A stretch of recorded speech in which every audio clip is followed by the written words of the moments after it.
Welcome back. Israel गजा में फ़लस्तीनियों का कत्लेआम कर रहा है। अक़वाम मुत्तहिदा में पाकिस्तानी मंदूब आसिम इफ्तिखार ने इजलास से खिताब में कहा, गजा में रोज़ाना बेगुनाह लोगों को शहीद किया जा रहा है। गजा में बच्चे भूख से मर रहे हैं। इसराइल ने गजा में अस्पतालों को भी नहीं छोड़ा। पाकिस्तान फ़लस्तीनी अवाम की मुकम्मल हिमायत का आदा करता है। गजा में फ़ौरी गैर मशरूत जंग बंदी होनी चाहिए। पाकिस्तान आज़ाद फ़लस्तीनी रियासत के क़याम तक कोशिशें जारी रखेगा। Of Gaza are trapped between relentless bombardment and a suffocating blockade. Children are starving. Hospitals have collapsed. Families have no water, no medicine, no shelter. The occupation army has subjected Gaza City to its most punishing attacks in 2 years of war. Famine has been officially declared in Gaza, with more than 400 deaths already caused by starvation. Infrastructure lies in ruins. Hospitals, schools, water and energy systems have been deliberately targeted and devastated. The majority of this council has acted responsibly. We have fulfilled our duty under the Charter. The shortcomings lie not with the council as a whole, but with the constraints imposed on it. Several grim realities underscore the urgency of action.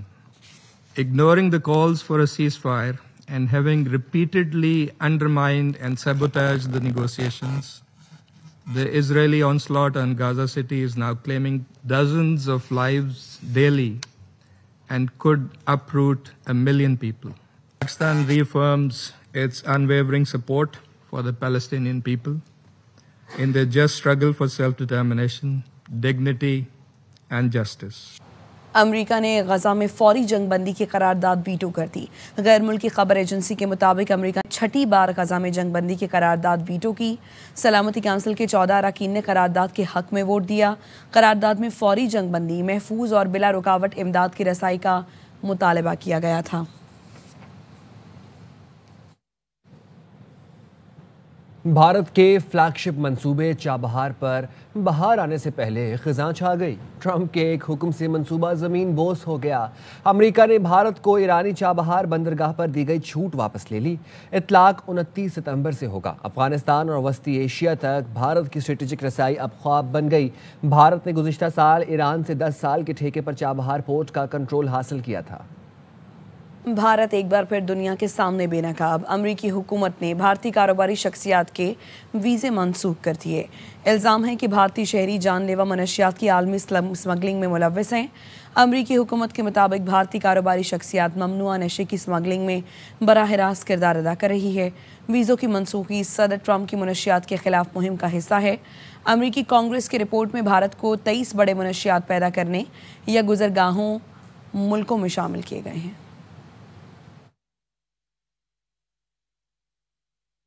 खबर दे रहे हैं आपको कराची से। बल्दिया 2 number के करीब trailer ने कई मोटरसाइकिलों को कुचल दिया है।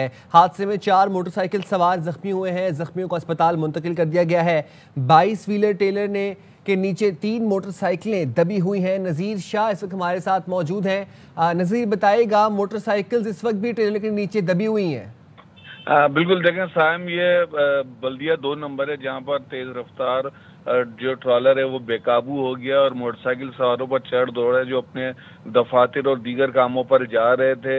हादसे के नतीजे में 3 से 4 अफराद जख्मी हुए जिन्हें फौरी तिबी इमदाद के लिए सिविल अस्पताल के ट्रॉमा सेंटर मुंतकिल किया गया है। और हादसे के बाद हमेशा की तरह जो ट्रॉलर ड्राइवर था वो जंप लगाकर मौके से फरार हो गया है। मोटरसाइकिलें अब भी ट्रॉलर के नीचे दबी हुई हैं।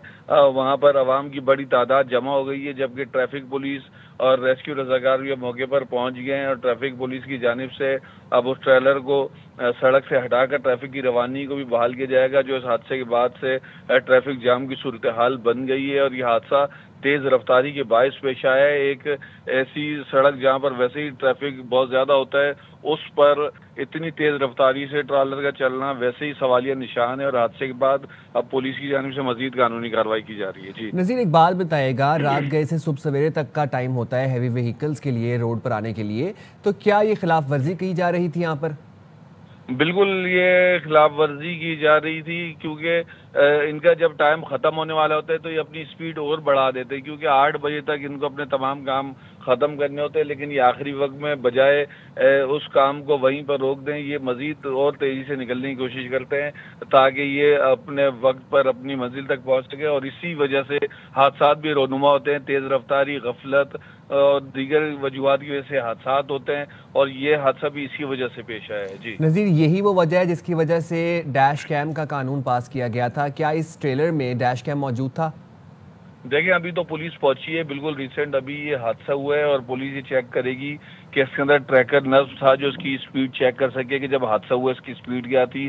डैश कैम लगा हुआ होता जिससे पता चले कि गलती जो है ट्रॉलर ड्राइवर की थी या मोटरसाइकिल सवारों की थी। एक साथ कई मोटरसाइकिल सवारों को टक्कर मारी गई है, जिसके नतीजे में 3 से 4 अफराद जख्मी हुए, और वो तमाम अफराद वो थे जो सुबह सवेरे अपने कामों पर निकल कर दफातर की जानिब जाते हैं, लेकिन सड़कों पर मौत बांटने वाले ये जो हैवी ट्रैफिक है, इसकी वजह से वैसे ही सैकड़ों जानें अब तक जा चुकी हैं। रोजाना ये हादसा होते हैं, लेकिन कोई पुरसाने हाल नहीं है। नज़ीर, एक दफ़ा फिर से हमें जख्मियों की हालत के हवाले से अपडेट करते हैं। उनको किस अस्पताल मुंतकिल किया गया है?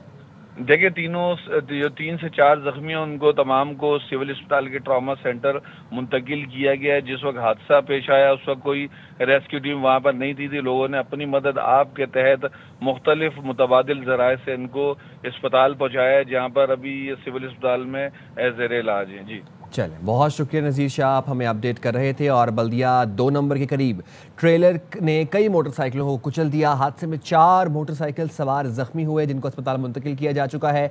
22 व्हीलर ट्रेलर के नीचे 3 मोटरसाइकिल दबी हुई हैं। वज़ीर-ए-आज़म शहबाज शरीफ बरतानिया पहुंच गए। लोटने एयरपोर्ट पर high commissioner doctor Mohammad Faisal ने वज़ीर-ए-आज़म का इस्तकबाल किया। इस्तकबाल के लिए नून लीग बरतानिया के सदर एहसन डार और यूथ विंग के सदर भी मौजूद थे। वज़ीर-ए-आज़म हफ्ते को ओवरसीज़ पाकिस्तानियों से खिताब करेंगे। वज़ीर-ए-आज़म शहबाज शरीफ इतवार को अमरीका रवाना होंगे। वज़ीर-ए-आज़म शहबाज शरीफ 26 सितंबर को अक़वाम मुत्तहिदा जनरल असम्बली में खिताब करेंगे।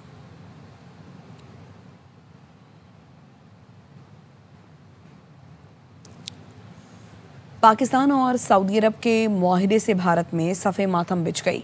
भारत मुस्तकबिल में पाकिस्तान के खिलाफ कोई जारहियत करता है तो सऊदी अरब पर हमला तस्वुर होगा। ये दिफाई मुआहिदा सिर्फ एक मुल्क तक महदूद नहीं, दीगर मुल्क भी शरीक होना चाहें तो हो सकते हैं। वफाकी वज़ीर एहसन इकबाल की प्रोग्राम 11th आवर में गुफ्तगू, कहा मार्का हक में न्यूक्लियर हथियारों को बगैर दुश्मन को नॉकआउट किया। दुनिया ने भी देख लिया पाकिस्तान दिफाई लिहाज से किस कदर मजबूत है। भारत ने जो पाकिस्तान के खिलाफ एक बयानिया बना रखा था वो भी ज़मीबोस हो गया।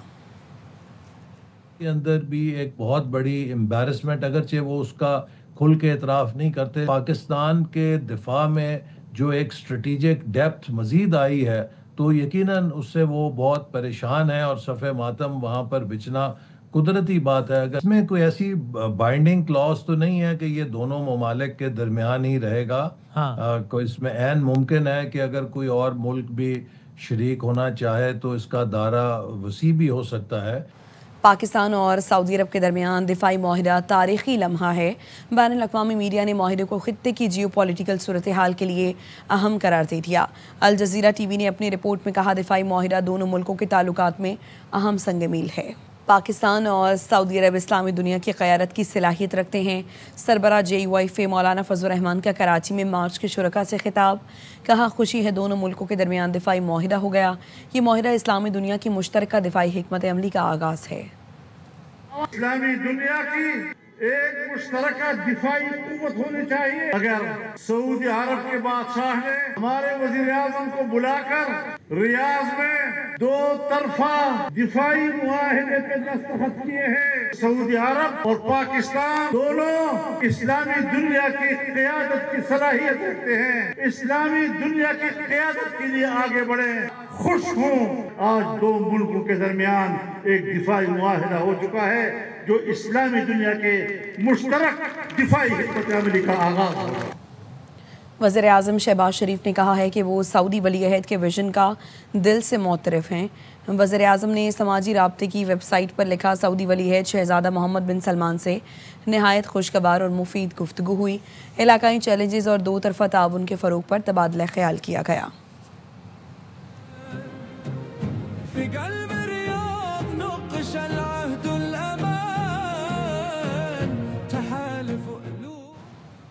जमात इस्लामी ने पाक सऊदिया मुआहिदा खुशाइंद करार दे दिया। कराची में मार्च से खिताब में हाफिज नईम ने कहा, मुआहिदे में ईरान समेत दीगर मुस्लिम मुल्क भी शामिल करने चाहिए। इसराइल को पता हो किसी एक मुल्क पर हमला हो तो सब मिलकर दिफा करेंगे। पीटीआई रहनुमा असद कैसर कहते हैं, पाक सऊदी अरब मुआहिदे पर इत्मीनान का इजहार करते हैं। ये मुआहिदा मुस्लिम उम्मा के लिए नेक शगुन है। शाह फरमान बोले, सऊदी वली अहद मोहम्मद बिन सलमान की दूरअंदेशी काबिल तारीफ है। तमाम मुस्लिम मुल्कों को इस मुआहिदे का हिस्सा बनना चाहिए। हम इस पे इत्मीनान का इजहार करते हैं और जो डिसीजन हुआ है ये उम्मत मुस्लिमा के लिए एक नेक शगुन है। मोहम्मद बिन सलमान की दूरअंदेशी को सराहता हूँ। तो बहुत खुशाइंद है कि अपने बिरादर मुल्क के साथ ये मुआहिदा हुआ है। सारे मुसलमान रियासतें इसका हिस्सा होना चाहिए। एक मुसलमान रियासत के ऊपर हमला सारे मुसलमान रियासत अपने ऊपर हमला समझे। पंजाब में कैंसर के मुस्तहिक मरीजों का मुकम्मल मुफ्त इलाज का ऐलान। वज़ीर आला मरीम नवाज चीन से जदीद मशीन ले आईं। मरीम नवाज ने कहा, चीन के दौरे के दौरान उनकी नज़र इस तरीका इलाज पर पड़ी। मियां अस्पताल लाहौर में मरीजों का कामयाब इलाज जारी है। जनूबी पंजाब और रावलपिंडी के लिए मशीनों का ऑर्डर दे दिया है। वज़ीर आला पंजाब मरीम नवाज आज सरगोदा में इलेक्ट्रिक बस सर्विस का इफ्तिताह करेंगी। इस हवाले से मजीद बताएंगे अब्दुल हनान चौधरी। जी बिल्कुल, वज़ीर आला पंजाब मरियम नवाज शरीफ आज सरगोदा के एक रोज़ा दौरे पर पहुंचेंगी और अवाम दोस्त मंसूबा इलेक्ट्रिक बसों का मंसूबा उसका इफ्तिताह करेंगी। यहाँ पे आपको बताएं, ज़िला भर में आज 33 इलेक्ट्रिक बसों का इफ्तिताह किया जा रहा है। इस इफ्तिताह के बाद वज़ीर आला पंजाब यूनिवर्सिटी ऑफ सरगोदा पहुंचेंगी, जहाँ पे तलबा और तालबात से खिताब करेंगी। उसके बाद मुमकिन तौर पर बताया जाता है कि वो अरकान असम्बली से मुलाकात करेंगी और नवाज शरीफ कार्डियोलॉजी अस्पताल का दौरा करेंगी। तमाम इदारे इस वक्त हाई अलर्ट हैं। इन इलेक्ट्रिक बसों का किराया इब्तदाई तौर पे 20 रुपये मुकर्रर किया गया है, जबकि बुजुर्ग और तालिब इल्म इस किराए से मुस्तस्ना होंगे और इसे एक अवाम दोस्त मनसूबा करार दिया जा रहा है। जी, आरिफवाला में निकासी अब ना होने के बायस सैलाब मुतासरीन ताहाल खैमों में रहने पर मजबूर हैं। इस हवाले से बताएंगे मोहम्मद असलम चौधरी। मैं इस वक्त नूरे वाला बंद पे जो कायम खैमा बस्ती है वहाँ पर मौजूद हूँ। मेरे साथ मुतासरीन खवातीन हैं जिनके घर बार पानी में बह चुके हैं, जिनकी फसलें मवेशी सैलाबी पानी की नजर हो चुके हैं। अभी इनको कौन सी मुश्किलात दरपेश हैं, इनसे जानते हैं। नूरे वाले बंद ते बैठे हैं, खैमियां दे विच कोई साडे कोल चारपाई नहीं है, 2 टाइम दी रोटी सानू मिल रही है और साडे कोल कोई इमदाद ऐसी नहीं है जिहड़ी असीं ज़्यादा इस्तेमाल कर सके। ज़मीनां साड़ियां बंजर हो गईयां, बिल्कुल ही बंजर हो गईयां। सानू सरकारी जी इमदाद मरियम नवाज साहिबा दी तरफ मिली जावे। हमारा मुतालबा है कि हमारे लिए किसी बड़े पैकेज का ऐलान किया जाए और हमारे लिए इमदादी इकदामात उठाए जाएं। जी, जाम शोरों की तहसील मानझंद के मुख्तलिफ देहात में सैलाबी पानी दाखिल हो गया है। पानी का बहाव इजाफे से कोटरी दादू रेलवे ट्रैक के दोनों अतराफ पानी जमा है। कई नशेबी देहात से रियाब आ गए हैं और मुतासरीन अपनी मदद आप के तहत रेस्क्यू सरगर्मियों में मसरूफ़ हैं। इंतज़ामिया मंजर आम से गायब है। तफसील बताएंगे वहाँ पर मौजूद हमारे नुमाइंदे दिलदार जामरी। जी, इस वक्त मौजूद हूँ उनड़पुर के इलाके में। यहाँ पर यूनियन काउंसिल उनड़पुर में कई गांव ज़ेरे आब आ चुके हैं।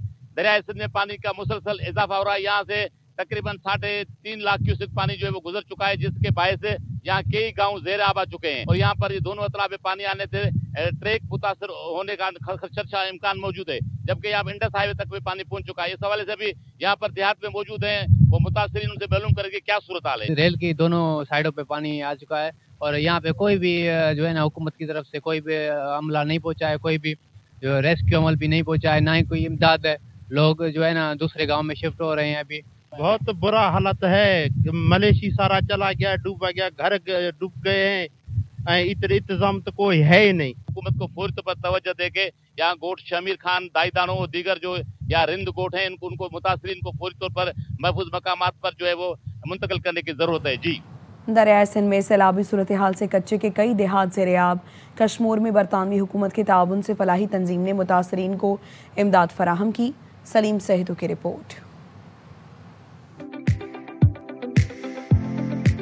जिला कंदकोट के इलाके गोसपुर के कच्चे में सैलाब मुतासरीन में बरतानवी हुकूमत के ताउन से फलाही तंजीम एक्टेड की जानिब से सैलाब मुतासरीन में नकदी, राशन और हाइजीन किट्स फराहम की गयी। जिस तरह से गुड्डू बराज का पानी बढ़ रहा था और ये लोग कच्चे में बैठे हुए हैं, ये डूबने का अंदेशा होता है, तो उनको पहले से बताते हैं किस तरह अपनी इवैक्यूएट करना है। 150 फैमिलीज को हमने एक विलेज में 20,000 पर फैमिली के हिसाब से कैश ग्रांट दी। हम इनको वॉश किट्स या हाइजीन किट्स दे रहे हैं, जिनमें के खुद को साफ सुथरा रखने का पूरा साजो सामान मौजूद है। यूनियन काउंसिल दड़ी और गिहलपुर के 1500 से जायद खानदानों को सैलाब से पहले एहतियाती तदाबीर अख्तियार करने की मुकम्मल आगाही और सामान फराहम किया गया। डोर टू डोर जाते हैं सबके यहाँ, उनको लुक आउट करते हैं कि फ्लड आया है, वो किस तरह वो अपने आप को सेव कर रहे हैं। हमारा गांव डूब गया है, पैसे भी दिया है, सामान भी दे रहे हैं। मकामी अफराद ने कच्चे के दूर दराज इलाकों में पहुंचकर लोगों को सैलाब से बचाने की कोशिश को सराहते हुए बरतानवी हुकूमत और फलाही तंजीम एक्टेड का शुक्रिया अदा किया। सैलाब मुतासिरीन के मुताबिक पेश की आगाही और इंतजामात की वजह से उन्हें सैलाब से निपटने में आसानी हुई है।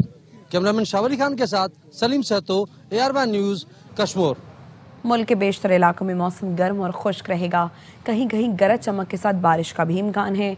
कराची और सिंध के दीगर अजला में मौसम गर्म खुश्क, जबकि साहिली पट्टी पर मतला जुज़वी अबर आलूद रहेगा। जहलुम, अटक, चकवाल, लाहौर, गुजरात, मरी, गिलियाद, रावलपिंडी, इस्लामाबाद, दीर, स्वात, कश्मीर, गिलगित में कहीं हल्की तो कहीं गरज चमक के साथ बारिश की तवक्को है।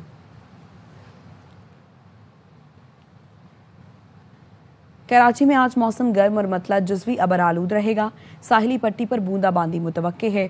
मजीद बताएंगे आसिफ खान। जी बिल्कुल, कराची में सुबह से मतला अबर आलूद है, मौसम खुशगवार है। महकमा मौसमियात का कहना है दिन में जो मतला है वो अबर आलूद और जुज़वी अबर आलूद रहेगा। इस वक्त जो शहर का मौजूदा दर्जा हरारत है वो 28 डिग्री सेंटीग्रेड है। 10 किलोमीटर फी घंटे की रफ्तार से हवा चल रही है, जबकि हवा में नमी का तनासुब 82% है।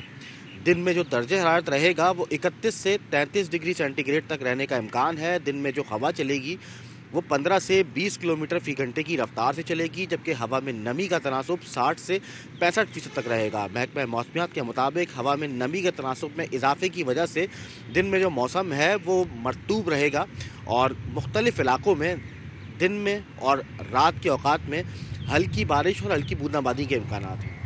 महकमा मौसमियात ने लाहौर और गिरदोनवाह में आज बारिश की पेशगोई की है। लाहौर के मौसम के बारे में बताएंगे हमारे नुमाइंदे यार मोहम्मद। लाहौर शहर में आज बारिश का इम्कान है। महकमा मौसमियात के मुताबिक 3 से 4 रोज़ से गर्मी की लहर बरकरार थी, लेकिन आज इसमें कमी वाक़ई होगी। आज दिन भर मतला जुज़वी तौर पर अबर आलूद रहेगा। सुबह के वक्त हल्की हवा भी चल रही है, लेकिन नमी का तनासुब ज़्यादा होने की वजह से कुछ हब्स को भी महसूस किया जा सकता है। 3 बजे के बाद लाहौर में बारिश एक्सपेक्ट की जा रही है। दूसरी जानिब आज शहर का कम से कम दर्जा हरारत 26 डिग्री सेंटीग्रेड रिकॉर्ड किया गया है, जो ज़्यादा से ज़्यादा 36 डिग्री सेंटीग्रेड तक जाने का इम्कान जाहिर किया जा रहा है। महकमा मौसमियात के मुताबिक ये एक रोज़ा स्पेल होगा, लेकिन इसके बायस जो टेम्परेचर है उसमें वाज़ेह तौर पर बेहतरी आएगी और मौसम जो है वो शाम के वक्त खुशगवार होगा। जी, कायम मकाम गवर्नर और स्पीकर सिंध असम्बली सैयद उवैस कादिर शाह से अमरीकी वफ़द ने मुलाकात की। वफ़द की सरबराही अमरीकी काउंसलेट कराची के पॉलिटिकल यूनिट के चीफ जैरेड हैंसन ने की।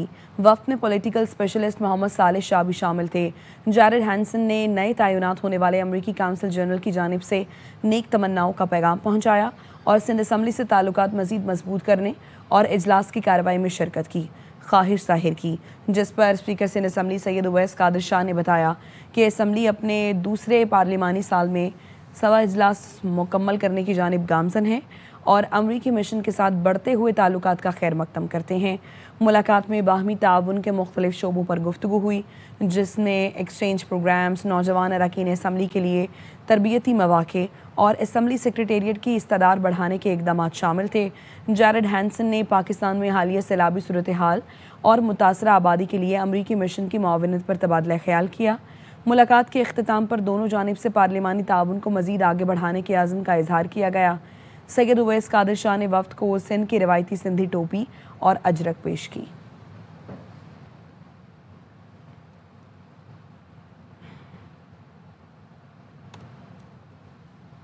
खेल के मैदान से खबर ये, श्रीलंका ने अफगानिस्तान को हराकर एशिया कप से बाहर कर दिया। बांग्लादेश को भी सुपर 4 मरहले का टिकट दिला दिया। अबू धाबी में आइलैंडर्स ने 170 रन का हदफ 8 गेंद पहले आसानी से हासिल किया। 74 रन की मैच विनिंग इनिंग्स पर Kusal Mendis player of the match करार। मेगा इवेंट में आज भारत और ओमान का मुकाबला होगा। श्रीलंका के खिलाफ अफगानिस्तान की शिकस्त के साथ एशिया कप की सुपर 4 लाइनअप मुकम्मल। ग्रुप ए से पाकिस्तान और भारत, ग्रुप बी से श्रीलंका और बांग्लादेश ने क्वालिफाई कर लिया। सुपर 4 में पाकिस्तान का पहला मैच इतवार को रिवायती हरीफ भारत से होगा। दूसरे मैच में ग्रीन शर्ट्स 23 सितंबर को श्रीलंका और तीसरे मैच में 25 सितंबर को बांग्लादेश से टकराएंगी।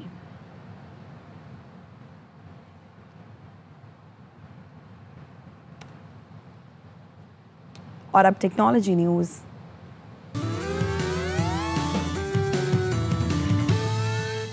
चीनी साइंसदानों ने एक नई बैटरी इजाद की है जो वजन में कम और पायदार है। मीडिया रिपोर्ट के मुताबिक हाइड्रोजन बैटरी स्मार्टफोन से लेकर बरकी गाड़ियों तक को तवानाई फराहम करने की सलाहियत रखती है।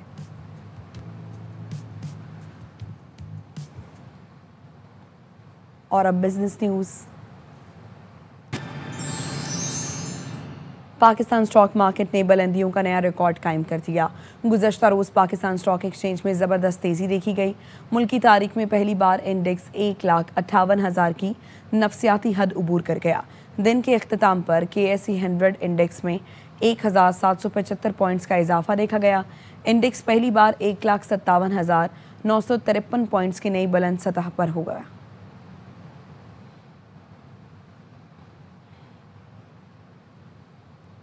एक ब्रेक के बाद हाजिर होंगे न्यूज़ हेडलाइंस के साथ।